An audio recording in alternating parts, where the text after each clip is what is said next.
Shalom Bapak Ibu. Renungan harian pada hari ini dengan satu topik keadilan Allah. Bacaan Alkitab terambil di dalam Kitab Ayub pasal 18 ayat 5. Beginilah firman Tuhan. Bagaimanapun juga terang orang fasik tentu padam, dan nyala apinya tidak tetap bersinar.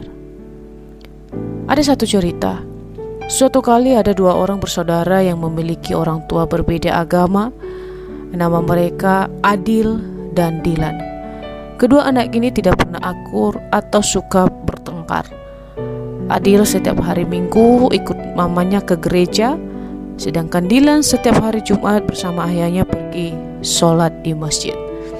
Suatu ketika kedua anak ini sedang bermain dan Dilan melakukan kecurangan. Adil pun marah dan memukul adiknya serta menjelek-jelekan adiknya sampai membuat Dilan menangis. Singkat cerita, kedua anak ini pun diadili oleh kedua orang tuanya. Tentu saja, ketika mendengar penjelasan anak-anaknya, mamanya tetap tidak terima karena Dilan melakukan kecurangan dan kemudian memarahi Dilan kembali. Sedangkan sang ayah yang tidak menyukai tindakan Adil yang kasar kepada adiknya membuat dia murka dan memukul Adil.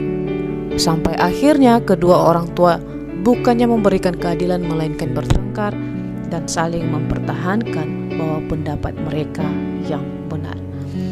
Bapak Ibu, mungkin cerita ini tidak hampir sama dengan cerita kita, tetapi di dalam realita kehidupan kadangkala kita menghadapi orang-orang yang memberikan keadilan hanya sepihak tanpa memikirkan hal-hal lain.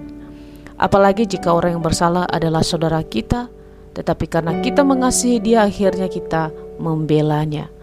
Ini adalah keadilan manusia, tetapi berbeda dengan keadilan Allah. Ketika Allah memberikan keadilan siapapun dia, Tuhan pasti akan memberikan hukuman sesuai dengan perbuatan yang dilakukan. Seperti yang dikatakan firman Tuhan di dalam kitab Ayub yang kita baca, bagaimanapun juga terang orang fasik tentu padam, dan nyala apinya tidak tetap bersinar. Artinya, orang-orang yang hidup di luar Tuhan dan tidak melakukan firman Tuhan dengan sungguh-sungguh, maka orang yang demikian tidak akan pernah bertahan dan pasti akan menuju kepada kebinasaan. Mungkin saat ini kita melihat orang-orang yang tidak suka melakukan keadilan, hidup mereka baik-baik dan bahkan mereka semakin hari semakin kaya. Tetapi percayalah bahwa sekaya-kayanya orang yang demikian, yang tidak suka melakukan keadilan, yang selalu membela yang salah, ada saatnya mereka akan jatuh. Walau kita tidak tahu kapan dan bagaimana mereka jatuh, karena itu adalah urusannya Tuhan, bukan urusan kita.